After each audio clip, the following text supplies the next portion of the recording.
कभी किसी पक्षी को घोंसले की नींव बनाते देखा है?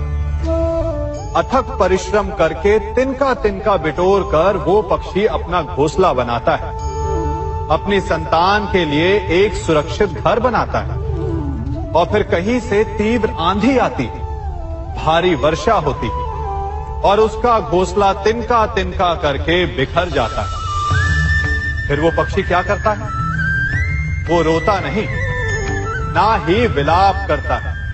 वो बिना विलंब करे फिर से अपना घोंसला बनाना प्रारंभ कर देता है और सफलता पाता है। फिर हम क्यों छोटी छोटी असफलता से भयभीत होकर परिश्रम करना छोड़ देते हैं?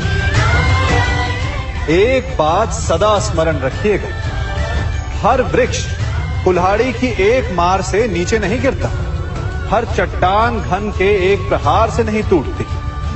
सफलता पाने के लिए अनावरत परिश्रम करना ही मात्र एक मार्ग है। स्वीकारण, सत्य का स्वीकारण मनुष्य के लिए बहुत ही महत्वपूर्ण है। जब तक मनुष्य सत्य को स्वीकार नहीं करता, उसे असत्य से लड़ने की शक्ति प्राप्त नहीं होती। जब आप भोजन करते हैं तो क्या होता है?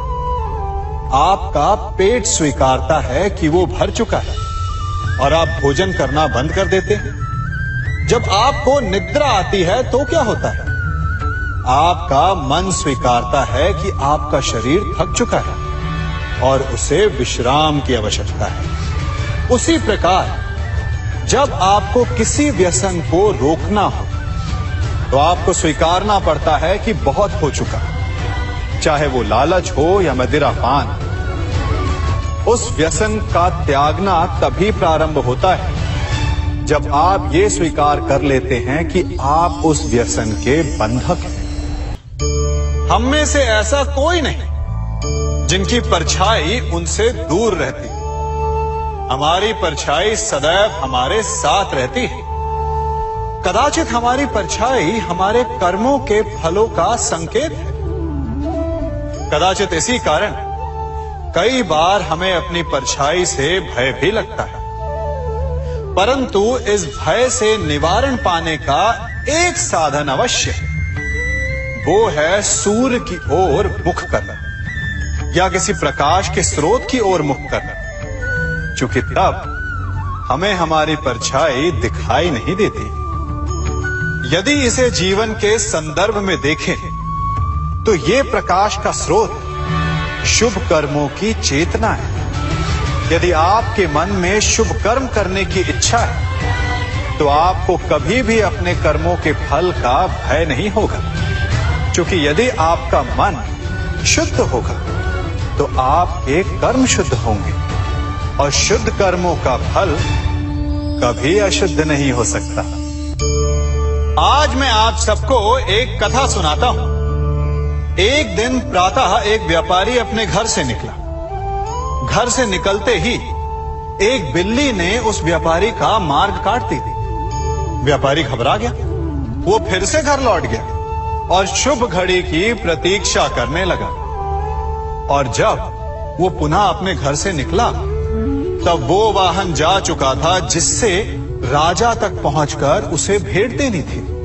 राजा को भेंट नहीं मिली। राजा क्रोधित हो गए। राजा ने उस व्यापारी का व्यापार बंद करवा दिया। इस कारण व्यापारी क्रोधित होकर घर पर अपनी पत्नी से लड़ बैठा। पत्नी अपने बच्चों समेत मैके वापस चली गई और उस व्यापारी के जीवन में यदि कुछ रह गया था तो केवल अंधकार। और इन सब का कारण वो उस बिल्ली को मानता रहा जिसने उसका मार्ग काटा था।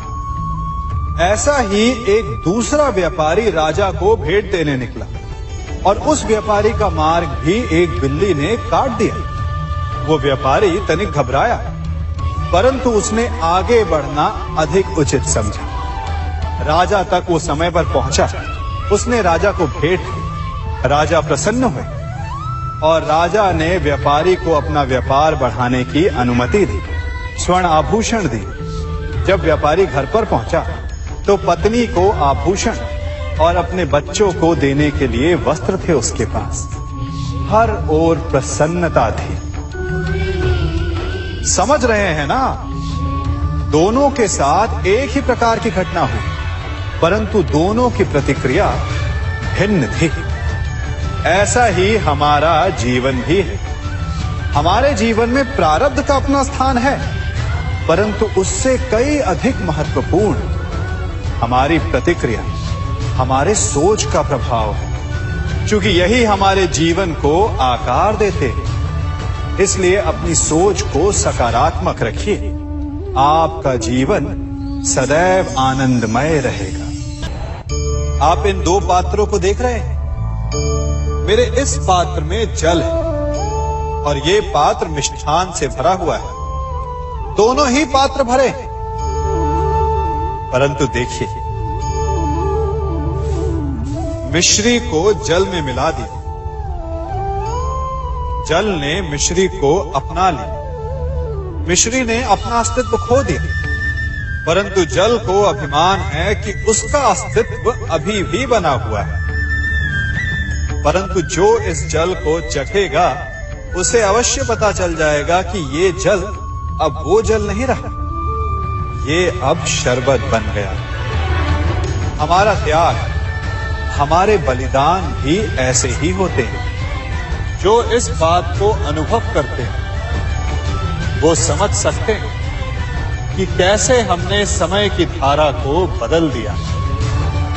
जो बलिदान देते हैं उनका अस्तित्व कभी नष्ट नहीं होता, अपितु उनका बलिदान संसार में कुछ ना कुछ परिवर्तन अवश्य लाता है।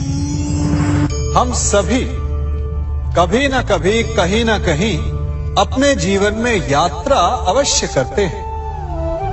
हमारी यात्रा में कभी पक्के रास्ते आते हैं तो कभी कच्चे रास्ते। पक्के रास्ते मनुष्य बनाता है और कच्चे रास्ते जानते हैं कैसे बनते हैं? चलते चलते बन जाते हैं। जब लोग एक स्थान से जाते हैं तो पैरों के दबाव से नीचे की घास कुचल जाती है। बार बार उस मार्ग से जाने से धीरे धीरे मार्ग स्वतः ही बन जाता है।